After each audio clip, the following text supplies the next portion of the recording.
Good morning and welcome to Vartamanam. ഇന്നത്തെ പ്രധാനപ്പെട്ട പത്രവാർത്തകൾ. ഇന്ന് എല്ലാ പത്രങ്ങളും വളരെ പ്രാധാന്യത്തോടെ തരുന്ന വാർത്ത കാരാട്ട് റസാക്കിന് അയോഗ്യത കൽപ്പിച്ച വാർത്തയാണ്. കോടതിയാണ് അയോഗ്യത കൽപ്പിച്ചത്. തിരഞ്ഞെടുക്കപ്പെടുന്നത് വാർത്തയാകുന്നത് പോലെ തന്നെ തെരഞ്ഞെടുപ്പിൽ അയോഗ്യത കൽപ്പിക്കപ്പെടുന്ന കോടതി ഉത്തരവുകളും വലിയ വാർത്തയാവുക സ്വാഭാവികം. കൊടുവള്ളിയിലെ ഇടത് സ്വതന്ത്രന്റെ വിജയം റദ്ദാക്കിയിരിക്കുന്നു ഹൈക്കോടതി. വാർത്ത ഇപ്രകാരമാണ് മലയാള മനോരമ തരുന്നത്. കാരാട്ട് റസാക്കിന് അയോഗ്യത. സുപ്രീം കോടതിയിൽ അപ്പീൽ നൽകാൻ 1 മാസത്തെ സാവകാശവും കോടതി കൊടുത്തിട്ടുണ്ട്. കോഴിക്കോട് ജില്ലയിലെ കൊടുവള്ളി നിയമസഭാ മണ്ഡലത്തിൽ നിന്ന് ഇടത് സ്വതന്ത്രനായി വിജയിച്ച കാരാട്ട് റസാക്കിന്റെ തെരഞ്ഞെടുപ്പ് ഹൈക്കോടതി റദ്ദാക്കി. അതേസമയം സുപ്രീം കോടതിയിൽ അപ്പീൽ നൽകാൻ കാരാട്ട് റസാക്കിന്റെ അപേക്ഷയിൽ അതേ ബെഞ്ച് 1 മാസത്തെ സ്റ്റേ അനുവദിച്ചു. നിയമസഭാ നടപടികളിൽ പങ്കെടുക്കാമെങ്കിലും വോട്ടവകാശവും പ്രതിഫലവും ഉണ്ടാകില്ല. എന്നാൽ എതിർ സ്ഥാനാർത്ഥി UDF-ലെ മുസ്ലിം ലീഗിലെ MA റസാക്കിനെ വിജയിയായി പ്രഖ്യാപിക്കണമെന്ന ആവശ്യം കോടതി തള്ളുകയും ചെയ്തു. UDF സ്ഥാനാർത്ഥിക്ക് അപകീർത്തികരമായ വീഡിയോ പ്രദർശിപ്പിച്ച് അവമതിപ്പുണ്ടാക്കിയാണ് 573 വോട്ടിന്റെ ഭൂരിപക്ഷത്തിൽ വിജയിച്ചതെന്നാരോപിച്ചായിരുന്നു ഹർജി. ആ ഹർജി കോടതി അംഗീകരിക്കുകയും ചെയ്തിരിക്കുന്നു. അതാണ് ഇതുമായി ബന്ധിപ്പിച്ച് നമുക്ക് ലഭിക്കുന്ന വിശദമായ വിവരങ്ങൾ. ഏതായാലും ലീഗിനകത്ത് വിമതത്വം ശക്തിപ്പെടുകയാണ്. ദീർഘകാലം ഒരു പ്രസ്ഥാനം ഏകശാസന രൂപത്തിൽ നേതൃസ്ഥാനത്തിരിക്കുന്നു എങ്കിൽ അതിനെതിരെ വികാരങ്ങൾ ഉണ്ടാവുക സ്വാഭാവികം. അങ്ങനെ 4-5 MLA-മാർ മലപ്പുറത്ത് വിമതന്മാരായി ജയിച്ചു കയറുന്ന ഒരവസ്ഥ ലീഗിന് താങ്ങാനാവുന്നതിൽ കവിഞ്ഞതാണ്. അതുകൊണ്ടാണ് ശക്തിയായി ഇത്തരം കേസുകൾ അവർ മുന്നോട്ട് കൊണ്ടുപോകുന്നത്. ഇതിൻ്റെ പിന്നിൽ ലീഗിൻ്റെ രാഷ്ട്രീയ വിരോധം, നിരപരാധിത്വം സുപ്രീം കോടതിയിൽ തെളിയിക്കും എന്ന് കാരാട്ട് റസാക്ക് പറയുന്നതിനും അത് തന്നെയാണ് കാരണം. ഈ കാലയളവിൽ ഒരു UDF MLA-യും ഒരു LDF MLA-യും അയോഗ്യരാക്കപ്പെട്ടു. MK ഷാജിയും ഇപ്പോൾ കാരാട്ട് റസാക്കുമാണ് അവർ. മനുഷ്യക്കടത്ത് എങ്ങോട്ടേക്കായിരുന്നു? മുനമ്പത്ത് നിന്നാണ് അവർ യാത്ര ആരംഭിച്ചത്. വലിയ ബോട്ടിലാണ് യാത്ര ആരംഭിച്ചത്. 100 കണക്കിന് ആളുകളാണ് യാത്ര ചെയ്തു പോകുന്നത്. ആ യാത്രായാനം എവിടെ എത്തിയെന്നോ അതിൻ്റെ ലക്ഷ്യസ്ഥാനം എവിടെയെന്നോ കൃത്യമായി പറയാൻ നമ്മുടെ അന്വേഷണ വിഭാഗങ്ങൾക്ക് ഇനിയും കഴിഞ്ഞിട്ടില്ല. ആദ്യം പറഞ്ഞു ഓസ്ട്രേലിയയിലെ ലക്ഷ്യം വെച്ചാണ് ഈ യാനം നീങ്ങിക്കൊണ്ടിരിക്കുന്നത് എന്ന്. ഇന്നലെ മംഗളം തന്ന ഒരു വാർത്തയിൽ ആഫ്രിക്കയാണ് ലക്ഷ്യസ്ഥാനമെന്ന് പറയുകയുണ്ടായി. ഏതായാലും ഇന്ന് മാതൃഭൂമിയുടെ 1-ാം പേജിലെ ആദ്യ വാർത്ത പറയുന്നത് ഇത് രണ്ടുമല്ല, മനുഷ്യക്കടത്തിലൂടെ 230 പേർ കടന്നുവെന്നും അവർ കടന്നത് ന്യൂസിലാൻഡിലേക്കാണ് എന്നും പുതിയ വാർത്ത വന്നിരിക്കുന്നു. പഴയ വാർത്തകളെയൊക്കെ അസാധുവാക്കിയിരിക്കുന്നു പുതിയ വാർത്ത. അവയെല്ലാം റദ്ദാക്കപ്പെട്ടിരിക്കുന്നു. ന്യൂസിലൻഡാണ് ലക്ഷ്യം. 230 പേരാണ് കടന്നത്. മനുഷ്യക്കടത്ത് 230 പേർ കടന്നത് ന്യൂസിലൻഡിലേക്ക്. കടന്നവരിൽ ബോട്ട് വാങ്ങിയ ശ്രീകാന്തും രവീന്ദ്രനും ഒക്കെ ഉൾപ്പെടുന്നുണ്ട്. അവരൊക്കെ ഇവിടെ ഉണ്ടാകും, ഈ കരയിൽ തന്നെ ഉണ്ടാകും എന്ന പ്രതീക്ഷയിൽ പോലീസ് വലവീശിയെങ്കിലും ഇപ്പോഴറിയുന്നത് അവരും കടന്നുപോയ സംഘത്തിൽ ഉൾപ്പെട്ടിട്ടുണ്ട് എന്നാണ്. CS ദിനേശൻ കൊടുങ്ങല്ലൂരിൽ നിന്ന് മാതൃഭൂമിക്ക് വേണ്ടി അത് റിപ്പോർട്ട് ചെയ്യുന്നത് ഇപ്രകാരം: മുനമ്പത്ത് നിന്ന് സ്ത്രീകളും കുട്ടികളും അടക്കം 230 പേർ ന്യൂസിലൻഡിലേക്ക് കടന്നതായി പോലീസ് സ്ഥിരീകരിച്ചു. മനുഷ്യക്കടത്തിലെ പ്രധാനി തമിഴ്നാട് തിരുവാളൂർ സ്വദേശിയും കോവളം വെങ്ങാനൂരിൽ താമസക്കാരനുമായ ശ്രീകാന്ത്, മറ്റൊരു കണ്ണിയായ ദില്ലി സ്വദേശി രവീന്ദ്രൻ എന്നിവർ ന്യൂസിലൻഡിലേക്ക് കടന്നതായി പോലീസിന് വിവരം ലഭിച്ചു. സംഘത്തിൽ ഉൾപ്പെട്ട 400ഓളം പേരിൽ ബാക്കിയുള്ളവർ സ്വദേശങ്ങളിലേക്ക് മടങ്ങിയതായാണ് വിവരം. കൊടുങ്ങല്ലൂരിൽ ഉപേക്ഷിക്കപ്പെട്ട നിലയിൽ കണ്ടെത്തിയ 52 ബാഗുകളും മനുഷ്യക്കടത്ത് സംഘത്തിൻ്റെതാണ് എന്ന് തിരിച്ചറിഞ്ഞിട്ടുണ്ട്. അന്വേഷണ ജാഗ്രതയൊന്നുമല്ല ഇവരെ കണ്ടെത്തിയത്, മറിച്ച് ഉപേക്ഷിക്കപ്പെട്ട ഈ ബാഗുകളാണ് ഈ മനുഷ്യക്കടത്തിലേക്ക് വിരൽ ചൂണ്ടുന്ന സാഹചര്യം സൃഷ്ടിച്ചത് എന്നതും നാം മനസ്സിലാക്കേണ്ടതുണ്ട്. അങ്ങനെയാണ് ഇന്ന് മാതൃഭൂമി നമുക്ക് ആ വാർത്ത തരുന്നത്. ആസ്ട്രേലിയയോ ആഫ്രിക്കയോ ഒന്നുമല്ല, ലക്ഷ്യം ന്യൂസിലൻഡാണ്. CBI ഡയറക്ടർ അലോക് വർമ്മയെ മാറ്റി ഇപ്പോഴിതാ മോദിയുടെ സ്വന്തം ആളെന്ന് കരുതുന്ന സ്പെഷ്യൽ ഡയറക്ടർ രാകേഷ് അസ്താനയെയും മാറ്റിയിരിക്കുന്നു. മുഖം രക്ഷിക്കാൻ കേന്ദ്രം അസ്താനയെയും പുറത്താക്കി എന്ന ശീർഷകത്തിൽ സിറാജ് എന്ന പത്രം അത് 1-ാം പേജ് വാർത്തയാക്കുന്നു. കാണുക, സ്പെഷ്യൽ ഡയറക്ടർ രാകേഷ് അസ്താന ഉൾപ്പെടെ 4 ഉദ്യോഗസ്ഥരെ CBIയിൽ നിന്ന് പുറത്താക്കി. പുതിയ CBI ഡയറക്ടറെ കണ്ടെത്താൻ പ്രധാനമന്ത്രി അധ്യക്ഷനായ സെലക്ഷൻ കമ്മിറ്റി ഈ മാസം 24-ന് യോഗം ചേരാനിരിക്കെയാണ് നടപടി. അപ്പോയിന്റ്മെന്റ് കമ്മിറ്റിയുടേതാണ് തീരുമാനം. Rakesh Asthana, joint director Arunkumar Sharma, DIG Manish Kumar Sinha, SP Jayant എന്നിവരുടെ CBIയിലെ കാലാവധി വെട്ടിച്ചുരുക്കിക്കളഞ്ഞു. അതുകൊണ്ട് തന്നെ അവർക്ക് നേരത്തെ പുറത്തേക്ക് പോകേണ്ടിയും വന്നിരിക്കുന്നു.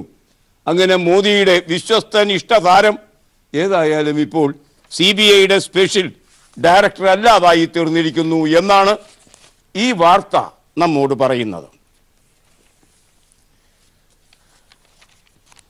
ശബരിമലയുമായി ബന്ധിപ്പിച്ച എല്ലാ ബഹളങ്ങളും അടങ്ങുന്നു നടയടച്ചതോടെ. പക്ഷേ ഈ കഴിഞ്ഞ 2 മാസം സംഭവ ബഹുലമായിരുന്നു മലയാള രാഷ്ട്രീയ ലോകത്തിന്. ശബരിമലയെ മുൻനിർത്തി ഇത്രത്തോളം വിശദമായ വിപുലമായ ഒരു ചർച്ച ചരിത്രത്തിൽ ഒരിക്കലും മലയാളി കണ്ടിട്ടുണ്ടാവുകയില്ല. ചാനലുകളെല്ലാം പത്രങ്ങളെല്ലാം ശബരിമലയ്ക്ക് നേരെ പിടിച്ച കണ്ണാടിയായി ഈ കഴിഞ്ഞ 2 മാസം വർത്തിച്ചപ്പോൾ നമുക്ക് മനസ്സിലായി ശബരിമല എന്ന ക്ഷേത്രവും ആ പ്രദേശവും പന്തളം കൊട്ടാരത്തിൻ്റെതല്ല എന്നാണ്. പിന്നെ എന്തിനാണ് പന്തളം കൊട്ടാരത്തിലെ ആൾ ഈ ചുറ്റിപ്പറ്റി നിൽക്കുന്നത്? അത് ചില ചടങ്ങ് നിർവഹിക്കൽ മാത്രമാണ്. ചടങ്ങിന് അവർ വരും, ചടങ്ങ് കഴിഞ്ഞാൽ പോകുമെന്നതിൽ കവിഞ്ഞ് യാതൊരു അവകാശവും അവർക്ക് അതിൻ്റെ മേളിലില്ല എന്ന് മാത്രമല്ല, ഒരു നൂറ്റാണ്ട് മുമ്പ് തന്നെ ആ അവകാശമൊക്കെ വിറ്റ് തിന്നുകഴിഞ്ഞ രാജവംശമാണത്. അപ്പോൾ ആ അർത്ഥത്തിൽ അവർക്ക് യാതൊരു അർത്ഥവുമില്ല, ചടങ്ങ് മാത്രം. അത് രാജാവായാലെന്ത്, കുന്തമേന്തി നിൽക്കുന്ന ഭടനായാലെന്ത്, പേരിനൊരാൾ, അതിനപ്പുറമൊന്നുമല്ല. ആ നിലയ്ക്ക് പല പുതിയ അറിവുകളും നമുക്ക് ലഭിച്ചു. ശബരിമല ക്ഷേത്രത്തിൻ്റെ ഉടമ അല്ലെങ്കിൽ ഉടമസ്ഥാവകാശ വ്യവഹാരി അത് ദേവസ്വം ബോർഡ് തന്നെയാണ്. അതുപോലെ തന്ത്രി കുടുംബത്തെ സംബന്ധിച്ച, താഴമൺ കുടുംബത്തെ സംബന്ധിച്ച പരശുരാമൻ അവരുടെ ചെവിയിലോതി മക്കളെ പോയി ശബരിമലയിൽ സേവിക്കുക എന്ന് തുടങ്ങിയ മണ്ടൻ ആശയങ്ങളൊക്കെയാണ് ഇപ്പോൾ തന്ത്രി വിളമ്പി ആ പേപ്പർ തന്നെ മലീമസമാക്കി വെച്ചിരിക്കുന്നത്. ഒരു ബോധവും പിടുത്തവും ഒന്നുമില്ല ഇവർക്കാർക്കും. തന്ത്രമന്ത്രങ്ങൾ തീരെ അറിയില്ല എന്ന് ജസ്റ്റിസ് പരിപൂർണൻ തന്നെ കണ്ടുപിടിച്ചു കഴിഞ്ഞു. അപ്പോൾ അറിവ് എന്ന് പറഞ്ഞാൽ ചരിത്രവും അറിയില്ല, ഏൽപ്പിച്ച പണിയും അറിയില്ല. പിന്നെ എന്താണ് ഈ ആശാന്മാർ മുണ്ടൊക്കെ കുത്തി ചില ചുറ്റുമുണ്ടൊക്കെ ഉടുത്ത് ഇങ്ങനെ നടക്കുന്നത് എന്ന് ചോദിച്ചാൽ കൃത്യമായി അതിന് മറുപടി പറയാൻ കഴിയുന്ന ഒരു രീതി, ഭാഷ ഒക്കെ ജി സുധാകരന് മാത്രം അവകാശപ്പെട്ടതാണ്. രാജാവിനെ മാതിരി വെറുതെ നടക്കുകയാണ്, കാശും വാങ്ങുകയാണ്. ഏതായാലും അവർക്കൊന്നും വലിയ ഭാഗമൊന്നും ഇതിനകത്തില്ല. ഇഷ്ടമുള്ളപ്പോൾ ശുദ്ധക്രിയ ചെയ്യും, അത് കഴിഞ്ഞ് സ്ത്രീ പിന്നെയും കയറിയാൽ വീണ്ടും ശുദ്ധീകരണക്രിയ ചെയ്യില്ല. അതിൻ്റെ ആവശ്യമില്ല. ആദ്യം ചെയ്തതിൻ്റെ ഫലം അത് ഓർത്തപ്പോൾ പേടിയായി, പിന്നെ ചെയ്തില്ല. പല കാര്യങ്ങളാണ് ഇതുമായി ബന്ധിപ്പിച്ചിപ്പോൾ കേൾക്കുന്നത്. എന്തെല്ലാം കാര്യങ്ങളാണ് ശബരിമലയിൽ നിന്ന് പുറത്തേക്ക് കുത്തൊഴുക്കുപോലെ അറിവുകൾ വന്നുകൊണ്ടിരുന്നു. ആ കാലമൊക്കെ മാറി ശബരിമല നടയടച്ചു, ബഹളങ്ങൾ അവസാനിക്കുമ്പോൾ അതിൻ്റെ ഒരു നീക്കിയിരിപ്പ് എങ്ങനെയാണ്? ശബരിമലയുടെ മേളിലുണ്ടായിരുന്ന RSS ഗുണ്ടകൾ അവർ സമതലത്തിലേക്ക് ഇറങ്ങി സ്ത്രീ പ്രവേശം വിളംബരം ചെയ്യപ്പെട്ടതിൻ്റെ അന്നും അടുത്ത ദിവസവും ലക്കും ലഗാനുമില്ലാത്ത അക്രമ പ്രവർത്തനങ്ങളിൽ ഏർപ്പെട്ട് സായുജ്യമടഞ്ഞു, കേസിൽ കുരുങ്ങി ജയിലിലേക്ക് സഞ്ചരിച്ചു കൊണ്ടിരിക്കുന്നു. അത്ര എളുപ്പമല്ല പുറത്തേക്ക് വരിക എന്നത്. ഇതാണ് ആ സമരത്തിൻ്റെ ദുർഗതിയെങ്കിൽ ഇത് ഇടക്കാലത്ത് ഇവിടെ സെക്രട്ടേറിയറ്റിന് മുന്നിലേക്ക് ഏതോ ഒരു മാസം 3-ാം തീയതി സമരം മാറിയിരുന്നല്ലോ. ആ സമരത്തിൻ്റെ ഗതി എന്ത്? ആ സമരം വിജയിച്ചോ അതോ പരാജയപ്പെട്ടോ? BJPയുടെ പ്രമുഖ നേതാക്കളായ രാധാകൃഷ്ണൻ, അതുപോലെ പത്മനാഭൻ, അതുപോലെ ശോഭാ സുരേന്ദ്രൻ, പിന്നെ അറിയാത്ത ചിലർ, ഇവരൊക്കെ സമരം നടത്തിയില്ലേ? നിരാഹാര സമരം. അതെന്തിനു വേണ്ടിയായിരുന്നു? ആർക്കറിയാം? നമുക്കറിയില്ല എന്നത് പോട്ടെ, അവരെങ്കിലും അറിയണ്ടേ? നോക്കൂ, അവർക്കും അറിയില്ല. ഇപ്പോൾ മുദ്രാവാക്യം തെറ്റിപ്പോയാൽ സമരവും തെറ്റിപ്പോകും. ആ നിലയ്ക്ക് തെറ്റിപ്പോയ മുദ്രാവാക്യം പേറി വഴി തെറ്റിപ്പോയ സമരത്തിൻ്റെ ഒരു ദുർഗതി, അതിൻ്റെ അവസാന ഘട്ടം പത്രം പറയുന്നത് കാണുക. ശബരിമല BJPയുടെ നിരാഹാര സമരം അവസാനിപ്പിക്കുന്നു. ഒരു സമരമൊക്കെ ആകുമ്പം സ്വാഭാവിക ഗതിയിൽ അനുരഞ്ജന ചർച്ചയൊക്കെ ഉണ്ടാകും. മുഖ്യമന്ത്രി വിളിച്ചില്ല, ശരിയാണ്, അദ്ദേഹത്തിന് വിളിക്കണമെന്ന് തോന്നിയില്ല. പക്ഷേ വിളിക്കാതെ തന്നെ നമ്മുടെ മുഖ്യമന്ത്രിയെ സമരക്കാർക്ക് കാണാം. അവർ പോയി ഒരു കത്തെഴുതി കൊടുത്താൽ അവരെ വിളിക്കാൻ മുഖ്യമന്ത്രി നിർബന്ധിതനാണ്. അങ്ങനെ കത്തെഴുതി കൊടുക്കുന്നെങ്കിൽ പറയേണ്ടി വരും എന്തിനാണ് സമരം ചെയ്യുന്നത് എന്ന്. ശബരിമലയിലെ സ്ത്രീ പ്രവേശനത്തിന് എതിരായാണ്, യുവതീ പ്രവേശനത്തിനെതിരായാണ് ഞങ്ങൾ സമരം ചെയ്യുന്നത് എന്ന് പറയേണ്ടി വന്നാൽ അത് കോട്ടലക്ഷ്യമാകും. അതൊക്കെ അറിയാം ഈ ബിരുദന്മാർക്ക്. അതുകൊണ്ട് എഴുതി കൊടുക്കൂല, ഞങ്ങളുടെ മുഖ്യമന്ത്രി ഞങ്ങളെ വിളിച്ചില്ല എന്ന് പറഞ്ഞുകൊണ്ടേയിരിക്കും. അതിനപ്പുറം ഒന്നും അതുമായി ബന്ധിപ്പിച്ചില്ല. അപ്പോൾ യാതൊരു സമരസ ചർച്ചയും നടന്നില്ലെങ്കിലും സമരം തുടരാമല്ലോ. തുടരാൻ കഴിയില്ല. ഇതിനിടയിൽ 10 ലക്ഷം ആൾക്കാരെ കൊണ്ടുവന്ന് സെക്രട്ടേറിയറ്റ് വളഞ്ഞുകളയും എന്നൊക്കെ ഭയപ്പെടുത്തിയല്ലോ. എവിടെയാ 10 ലക്ഷം? വേണ്ട, 1 ലക്ഷം ആൾക്കാരെ ഒന്ന് അണിനിരത്താൻ കഴിഞ്ഞോ? ഇല്ലല്ലോ.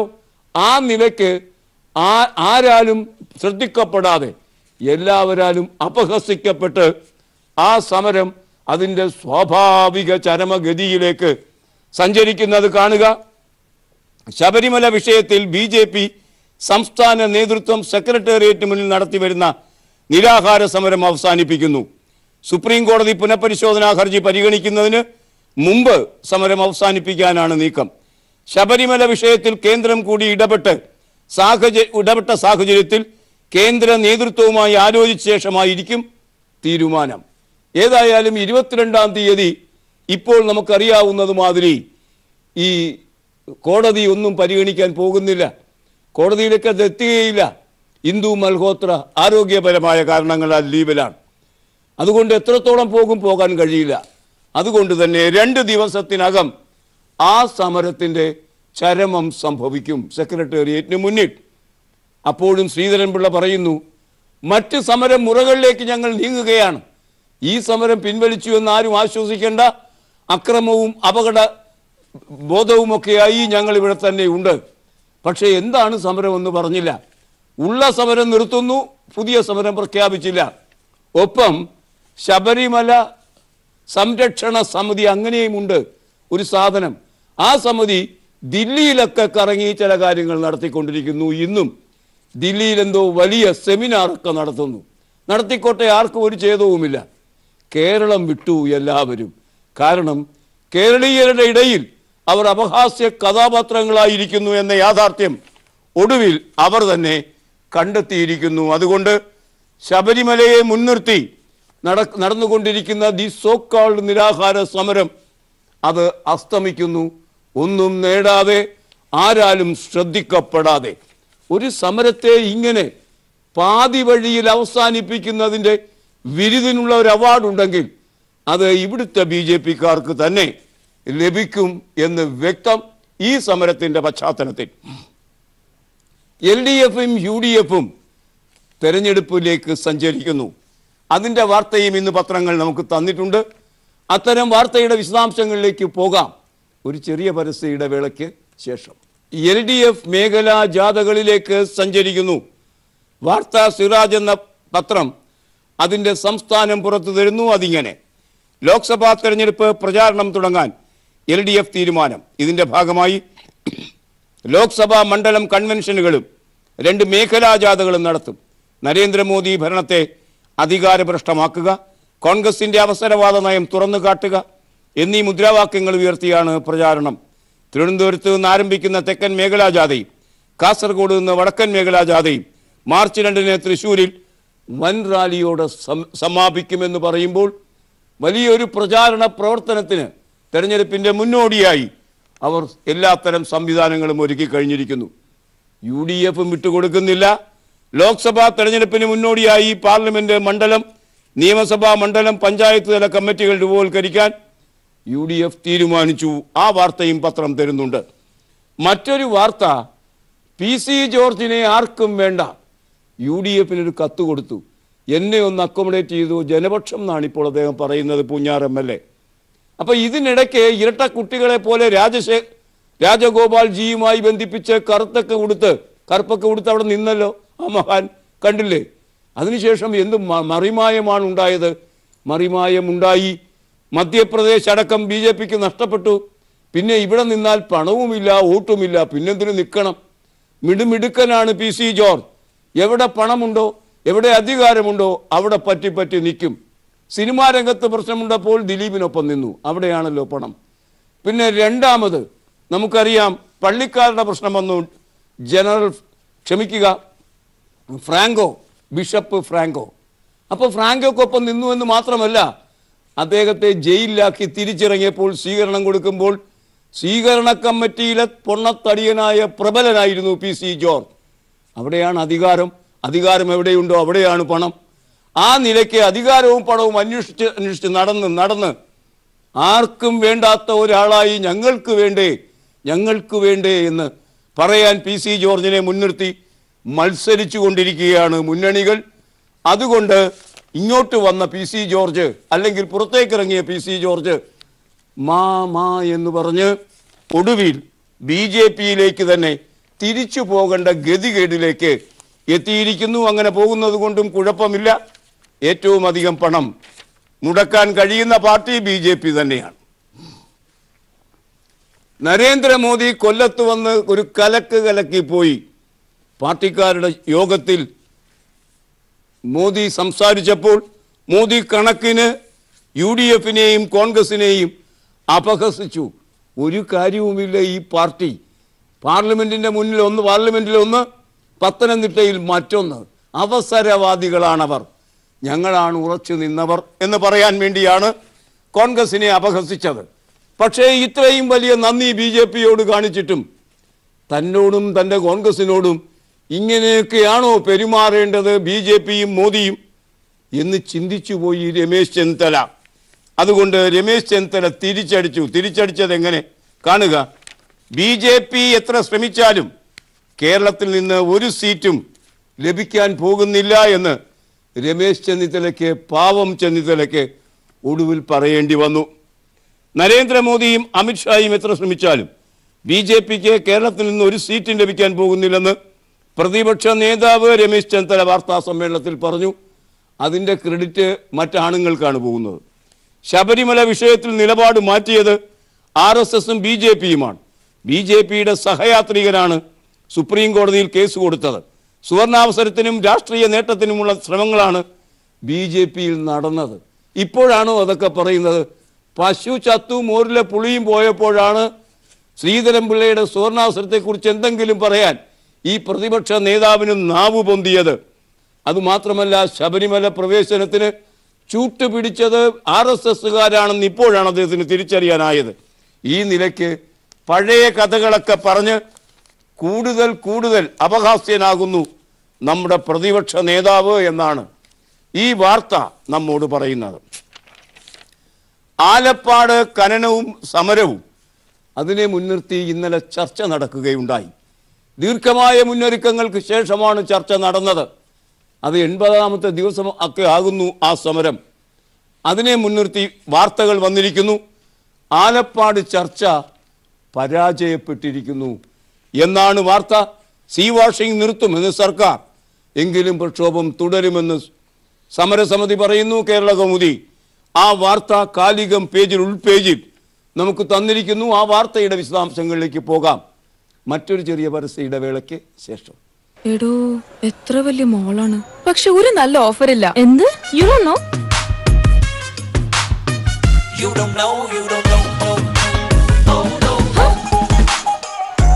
No entry, madam. സോറി, എനിക്ക് അറിയില്ലായിരുന്നു. Exactly. Yono. എന്താണത്? യോനോവിനോടൊപ്പം നേടൂ അവിശ്വസനീയമായ ഡീൽസ് ആൻഡ് ഡിസ്കൗണ്ട്സ് 2 വർഷം മുഴുവൻ. ഇപ്പൊ മനസ്സിലായോ? യോനോ. ബന്ധങ്ങൾ പൂവണിയും യോജിച്ച ജീവിത പങ്കാളിയെ കണ്ടെത്തുമ്പോൾ EഴവMatrimony.com വഴി ശരണ്യയും പിന്നെ കുറച്ച് ഡിസിപ്ലിനും എന്റെ ലൈഫിലേക്ക് വന്നു. ഏഴവ മാട്രിമോണി. Baba Easy English.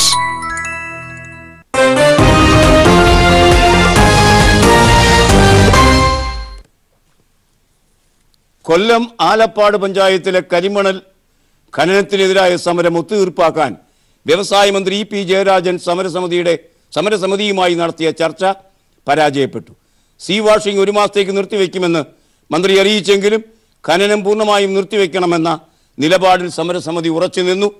ഖനനം നിർത്തിയാലേ ചർച്ച തുടങ്ങൂ എന്നാണ് അവരുടെ കടുംപിടുത്തം. ബാർക്കോഴ കേസ് ഇതായി വീണ്ടും ചർച്ചയിലേക്ക് വരുന്നു. കേരളം ഒരിക്കൽ ചർച്ച ചെയ്ത് അത് വിരസമായൊരു വിഷയമായി തീർന്നതിന് ശേഷം ഇപ്പോഴിതാ കോടതികളിലേക്ക് ആ കേസ് വരുന്നു. ബാർക്കോഴ കേസ് വീണ്ടും അന്വേഷിക്കാൻ കളമൊരുങ്ങുന്നു. കേരള കൗമുദിയുടേതാണ് റിപ്പോർട്ട്. തുടരന്വേഷണത്തിന് തയ്യാർ എന്ന് വിജിലൻസ്. ബാർക്കോഴ കേസിൽ തുടരന്വേഷണത്തിന് സർക്കാരിൻ്റെ മുൻകൂർ അനുമതി ആവശ്യമില്ലെന്നും കോടതി നിർദ്ദേശിച്ചാൽ അതിന് തയ്യാറാണെന്നും വിജിലൻസ് ഹൈക്കോടതിയിൽ ബോധിപ്പിച്ചു. മന്ത്രിയായിരിക്കെ KM മാണി ലൈസൻസ് പുതുക്കി നൽകാൻ ബാർ ഉടമകളിൽ നിന്ന് കൈക്കൂലി വാങ്ങി എന്നാണ് കേസ്. അത് കേരളത്തിലെ കുട്ടികൾക്ക് പോലും ഇപ്പോഴറിയാം. ഏതായാലും ഒരിക്കൽ കൂടി അതേ സംബന്ധിച്ച വാർത്തകൾ പത്രങ്ങളിലേക്ക് വന്നിരിക്കുന്നു എന്നാണ് ഇത് കാണിക്കുന്നത്.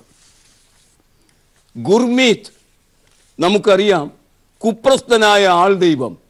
അദ്ദേഹം ജയിലിലാണ്. ഗുർമീത്തിന് ജീവപര്യന്തം ശിക്ഷ ലഭിച്ചു. മാധ്യമം 1-ാം പുറം വാർത്തയായി തന്നിരിക്കുന്നു. മാധ്യമപ്രവർത്തകൻ റാംചന്ദർ ഛത്രപതിയെ കൊലപ്പെടുത്തിയ കേസിൽ ദേരാ സച്ച സൗദ തലവനായ ആൾ ദൈവം ഗുർമീത് രാം റഹീം സിംഗ് ഉൾപ്പെടെ 4 പേർക്ക് പഞ്ചഗുള CBI കോടതി ജീവപര്യന്തം തടവ് ശിക്ഷ വിധിച്ചു. റോത്തക്കിലെ സുനാരിയ ജയിലിൽ നിന്ന് വീഡിയോ കോൺഫറൻസിംഗ് വഴിയാണ് പ്രതികൾ ശിക്ഷാവിധി കേട്ടത്. ആശ്രമത്തിൽ നടന്ന മാനഭംഗ കേസുകളിൽ 20 വർഷത്തെ തടവ് ശിക്ഷ അനുഭവിച്ചു വരുന്ന ഗുർമീതിന് പുറമെ നിർമ്മൽ സിംഗ്, കുൽദീപ് സിംഗ്, കൃഷ്ണൻലാൽ എന്നിവരാണ് ശിക്ഷിക്കപ്പെട്ടത്. മാധ്യമപ്രവർത്തകനെ കൊന്നത് ആ ആശ്രമത്തിൽ പീഡനം നടക്കുന്നു എന്ന വാർത്ത പ്രസിദ്ധീകരിച്ചതിൻ്റെ ഭാഗമാണ്. അതിൻ്റെ ഭാഗമായാണിപ്പോൾ ജീവപര്യന്തം തടവ് ശിക്ഷയ്ക്ക് നമ്മുടെ ആൾ ദൈവം ശിക്ഷിക്കപ്പെട്ട് ജയിലിൽ കിടക്കുന്നത്. ശിവജി പ്രതിമയുടെ നിർമ്മാണം മഹാരാഷ്ട്ര താൽക്കാലികമായി നിർത്തിവെച്ചു. ദേശാഭിമാനി ആ വാർത്ത 1-ാം പേജിൽ തരുന്നു. സുപ്രീം കോടതി ഇടപെട്ടത് കൊണ്ടാണ് നിർത്തിവെച്ചത്. സുപ്രീം കോടതി ഇടപെടലിനെ തുടർന്ന് മഹാരാഷ്ട്രയിലെ ശിവജി പ്രതിമയുടെ നിർമ്മാണം നിർത്തി. സർക്കാരിതര സംഘടനയായ കൺസ്ട്രക്ഷൻ ആക്ഷൻ ട്രസ്റ്റ് നൽകിയ പ്രത്യേക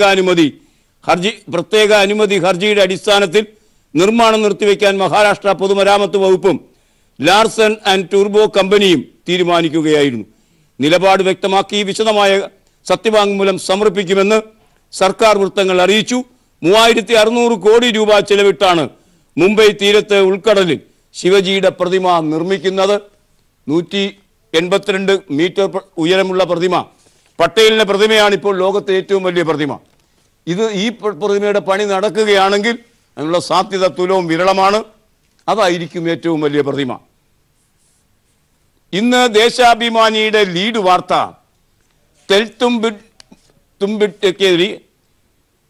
തെൽത്തുംഡെക്കെതിരെ UAPA കേസ്. ദളിത് സ്കോളറാണ് അദ്ദേഹം, കോളേജ് അധ്യാപകനുമാണ്. അദ്ദേഹത്തിനെതിരെ നടക്കുന്ന വേട്ടയാടലിനെ സംബന്ധിച്ച വാർത്ത ദേശാഭിമാനി ലീഡ് വാർത്തയാക്കുമ്പോൾ അതിൻ്റെ സവിശേഷ പ്രാധാന്യം നമുക്ക് മനസ്സിലാകും. പ്രമുഖ ദളിത് ചിന്തകനും എഴുത്തുകാരനുമായ ഡോക്ടർ ആനന്ദിനെതിരെ പൂനെ പോലീസ് കേസ് രജിസ്റ്റർ ചെയ്തത് കെട്ടിച്ചമച്ച തെളിവുകളുടെ അടിസ്ഥാനത്തിൽ. കഴിഞ്ഞ വർഷം ജനുവരി 1 പൂനെയിലെ ഭീമ കൊറേഗാവിലുണ്ടായ സംഘർഷത്തിന്റെ പേരിൽ ദൈക്ഷണികരെയും അഭിഭാഷകരെയും സാമൂഹ്യ പ്രവർത്തകരെയും BJP വേട്ടയാടുന്നതിന്റെ ഭാഗമായാണ് തെൽത്തുംഡെയും പീഡിപ്പിക്കുന്നത്. ഗോവ ഇൻസ്റ്റിറ്റ്യൂട്ട് ഓഫ് മാനേജ്മെന്റിൽ സീനിയർ പ്രൊഫസറായ തെൽത്തുംഡെയെ ഊമക്കത്തുകളുടെ പേരിലാണ് UAPA പ്രകാരം കള്ളക്കേസിൽ കുടുക്കിയത്. ഇന്ത്യയുടെ ദൈക്ഷണിക പ്രതിഭകളെ എപ്രകാരമാണ് BJP വേട്ടയാടുന്നത് എന്നാണ് ഈ വാർത്ത നമ്മോട് പറയുന്നത്. കേരളത്തിൽ മാഫിയകൾ തോക്കിൻ്റെ കളി തുടങ്ങിയത് ബ്യൂട്ടി പാർലർ വെടിവയ്പ്പിലാണ്. ആ വെടിവയ്പ്പിന് ശേഷം അതിന് കാരണക്കാരനായ രവി പൂജാരെ അയാളെ തേടി പോലീസ് വിദേശത്തേക്ക് പോകുന്നു എന്ന് മംഗളം എന്ന പത്രം അതിൻ്റെ 1-ാം പുറം വാർത്തയിലൂടെ പറയുന്നു. കൊച്ചിയിൽ നടി ലീന മരിയ പോളിന്റെ ബ്യൂട്ടി പാർലറിന് നേരെ വെടിവയ്പുണ്ടായ കേസിൽ മുംബൈ അധോലോക തലവൻ രവി പൂജാരയെ തേടി ക്രൈംബ്രാഞ്ച് വിദേശത്തേക്ക്. ലോക്കൽ പോലീസിനെ വട്ടം ചുറ്റിച്ച കേസിൽ അന്വേഷണം സംസ്ഥാന പോലീസ് മേധാവി ലോക്നാഥ് ബെഹ്റ ക്രൈംബ്രാഞ്ചിന് കേസ് കൈമാറി. കടവന്ത്രയിലെ നെയിൽ ആർട്ടിസ്ട്രി ബ്യൂട്ടി പാർലറിന് നേരെ കഴിഞ്ഞ ഡിസംബർ 15 ഉച്ചയ്ക്ക് 3:45 ബൈക്കിലെത്തിയ അജ്ഞാതർ വെടിയുതിർത്തത്. കേസ് ഒതുക്കി തീർക്കാൻ ശ്രമം നടക്കുന്നതിനിടെയാണ് കേരള പോലീസിനെ വെല്ലുവിളിച്ച പൂജാരയെ തേടി IG S ശ്രീജിത്തിന്റെ നേതൃത്വത്തിലുള്ള അന്വേഷണ സംഘം വിദേശത്തേക്ക് പോകുന്നത് എന്നും ഈ വാർത്ത നമ്മോട് പറയുന്നു. കേന്ദ്ര ബജറ്റ് ഇത്തവണ ആരാണ് അവതരിപ്പിക്കുക? സാധാരണഗതിയിൽ അതിൻ്റെ ധനമന്ത്രി ജെയ്റ്റ്ലി ആയിരിക്കണം അവതരിപ്പിക്കേണ്ടത്. പക്ഷേ ജെയ്റ്റ്ലിക്ക് സുഖമില്ല, അദ്ദേഹം ചികിത്സയിലാണ്. അതുകൊണ്ട് പീയൂഷ് ഗോയലായിരിക്കും കേന്ദ്ര ബജറ്റ് അവതരിപ്പിക്കുക. ദീപിക ആ അനുമാനം മുന്നോട്ട് വയ്ക്കുന്നു. അതിങ്ങനെ ജോർജ് കള്ളിവയൽ വാർത്ത ദില്ലിയിൽ നിന്ന് തരുന്നു. അമേരിക്കയിൽ ചികിത്സയിലുള്ള കേന്ദ്ര ധനമന്ത്രി അരുൺ ജെയ്റ്റ്ലി തിരികെ എത്താൻ വൈകുമെങ്കിൽ ഫെബ്രുവരി 1 നരേന്ദ്രമോദി സർക്കാരിൻ്റെ അവസാന ബജറ്റ് റെയിൽവേ മന്ത്രി പീയൂഷ് ഗോയലായിരിക്കും അവതരിപ്പിക്കുക എന്ന വാർത്തയാണ് ഒരു ബ്രേക്കിംഗ് ന്യൂസ് എന്ന മാതിരി നമുക്കിന്ന് ദീപിക തരുന്നത്. ജന്മഭൂമി കണ്ടാൽ അതിർത്തിയിൽ വൻതോതിൽ യുദ്ധം നടന്നുകൊണ്ടിരിക്കുകയാണ് എന്ന് തോന്നും. യുദ്ധം നടന്നുകൊണ്ടിരിക്കുകയാണ് എന്ന് മാത്രമല്ല, യുദ്ധത്തിൽ ഇന്ത്യ വിജയിച്ച് കയറുകയാണ് എന്ന മട്ടിലൊക്കെ വാർത്ത കൊടുക്കും. മറ്റൊരു പത്രത്തിലുമില്ലാത്ത വാർത്ത ജന്മഭൂമി ലീഡാക്കിയിരിക്കുന്നു. അടിക്ക് തിരിച്ചടി, മേജർ ശശിധരൻ V നായരുടെ മരണത്തിനും പ്രതികാരം. പാക് സൈനികരെ വധിച്ചു, ബങ്കറുകൾ തകർത്തു. യുദ്ധം നടന്നുകൊണ്ടിരിക്കുന്ന സമയത്ത് ലഭിക്കുന്ന വാർത്തകൾ ഒരു യുദ്ധവുമില്ലാത്ത കാലത്തിൽ തന്ന് വിഭ്രമം സൃഷ്ടിക്കേണ്ട കാര്യമെന്താണ് ഈ പത്രത്തിന്? ആർക്കറിയാം? അതിർത്തിയിൽ പാകിസ്ഥാന്റെ പ്രകോപനത്തിന് കനത്ത തിരിച്ചടി നൽകി ഇന്ത്യ. തുടർച്ചയായുള്ള വെടിനിർത്തൽ കരാർ ലംഘനത്തിന് അതേ നാണയത്തിൽ മറുപടി നൽകിയ ഇന്ത്യ 5 പാക് സൈനികരെ വധിച്ചു തുടങ്ങിയ അവകാശവാദങ്ങളാണ് ഈ പത്രം നമുക്ക് തന്നുകൊണ്ടിരിക്കുന്നത്. ഇനി ഇന്നത്തെ മുഖലേഖനങ്ങൾ. കൊല്ലത്ത് മോദി വന്ന് നടത്തിയ പ്രകടനത്തെ മുൻനിർത്തി കോടിയേരി ബാലകൃഷ്ണന്റെ നേർവഴി പങ്ക്തിയിൽ ദേശാഭിമാനിയിൽ ഒരു ലേഖനം എഴുതിയിരിക്കുന്നു. വൈരൂപ്യത്തിന് കണ്ണാടി തകർക്കണ്ട. ശബരിമല സ്ത്രീ പ്രവേശനം വരുന്ന ലോക്സഭാ തെരഞ്ഞെടുപ്പ് വിഷയമാക്കാൻ BJP മോഡി സർക്കാരും ഗൂഢമായി തീരുമാനിച്ചതിന്റെ പരസ്യ പ്രഖ്യാപനമാണ് പ്രധാനമന്ത്രി നരേന്ദ്രമോദിയുടെ കൊല്ലം പ്രസംഗം. ശബരിമല ക്ഷേത്ര ദർശനത്തിന് 10-നും 50-നും മധ്യേയുള്ള വനിതകൾക്ക് അനുമതി നൽകിയ സുപ്രീം കോടതി ഭരണഘടനാ ബെഞ്ചിന്റെ വിധി നടപ്പാക്കാൻ സംസ്ഥാന സർക്കാരിന് മോഡി സർക്കാരിന്റെ ആഭ്യന്തര മന്ത്രാലയമാണ് രേഖാമൂലം നിർദ്ദേശം നൽകിയത്. ആ സർക്കുലർ ഇതുവരെ പിൻവലിച്ചിട്ടില്ല. സുപ്രീം കോടതി ഭരണഘടനാ ബെഞ്ചിന്റെ വിധിയോട് വിയോജിപ്പുണ്ടെങ്കിൽ അത് പരസ്യമായി പറയണം. കോടതി വിധി മറികടക്കാൻ പാർലമെന്റിൽ എന്തുകൊണ്ട് നിയമം കൊണ്ടുവന്നില്ല? യുവതീ പ്രവേശനത്തെ കേന്ദ്രമന്ത്രി മേനകാ ഗാന്ധി ഉൾപ്പെടെ 3 മന്ത്രിമാരെങ്കിലും സ്വാഗതം ചെയ്തല്ലോ. എന്തുകൊണ്ട് തന്റെ മന്ത്രിസഭാംഗങ്ങളെ മോഡി ഇതുവരെ തിരുത്തിയില്ല? മോദി അധികാരത്തിൽ വന്നത് ഗോൾവാൾക്കറുടെ വിചാരധാരയിൽ തൊട്ടല്ല, ഭരണഘടനയോട് കൂറു പുലർത്തുമെന്ന് പ്രഖ്യാപിച്ചുകൊണ്ടാണ്.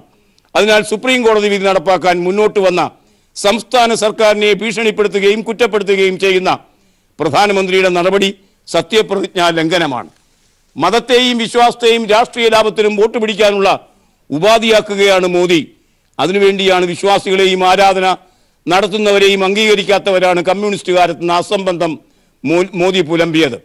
മതത്തെ രാഷ്ട്രീയത്തിലും തെരഞ്ഞെടുപ്പിലും കലർത്തുന്നത് ഇന്ത്യൻ ഭരണഘടനയ്ക്കെതിരാണ്. യോഗത്തിൽ പ്രധാനമന്ത്രി പ്രസംഗിച്ചപ്പോൾ സദസ്സിൽ ആയിരക്കണക്കിന് ഇടതുപക്ഷക്കാരും അനുഭാവികളും ഉണ്ടായിരുന്നുവെങ്കിലും അവർ ആരും ഒരു അപശബ്ദവും ഉയർത്തിയില്ല. ഇത് വെളിപ്പെടുത്തുന്നത് ഇടതുപക്ഷ സംസ്കാരത്തിൻ്റെ സഹിഷ്ണുതയും മാന്യതയും ജനാധിപത്യവുമാണ്. എന്നാൽ പിണറായി വിജയൻ സംസാരിച്ചപ്പോൾ ശരണം വിളിയും ബഹളങ്ങൾക്കും ഉണ്ടായി. ആ മാന്യത അവർക്കില്ലാത്തത് കൊണ്ടാണ് സംഭവിച്ചത് എന്നാണ് കോടിയേരി ഈ ലേഖനത്തിലൂടെ സമർത്ഥിക്കുന്നത്. ഇനി ഇന്നത്തെ ചിത്രം. കോട്ടൂൽ ആന വളർത്തൽ കേന്ദ്രത്തിന് കിഫ്ബിയിൽ നിന്ന് 72 കോടി അനുവദിച്ചു. ഈ ചിത്രം കാണുക. ഇതാണ് കോട്ടൂർ ആന വളർത്തൽ കേന്ദ്രം. ഏത് സാഹചര്യത്തിലും കൗതുകമുണർത്തുന്ന ആനക്കൂട്ടത്തെ കാണാൻ കുട്ടികൾ എത്തി നിൽക്കുന്ന ദൃശ്യം ഇന്ന് മനോരമ ഉൾപേജിൽ നമുക്ക് തന്നിരിക്കുന്നു. ഈ ദൃശ്യത്തോട് ഇന്നത്തെ വർത്തമാനം സമാപിക്കുകയാണ്. Have a nice weekend. Good bye.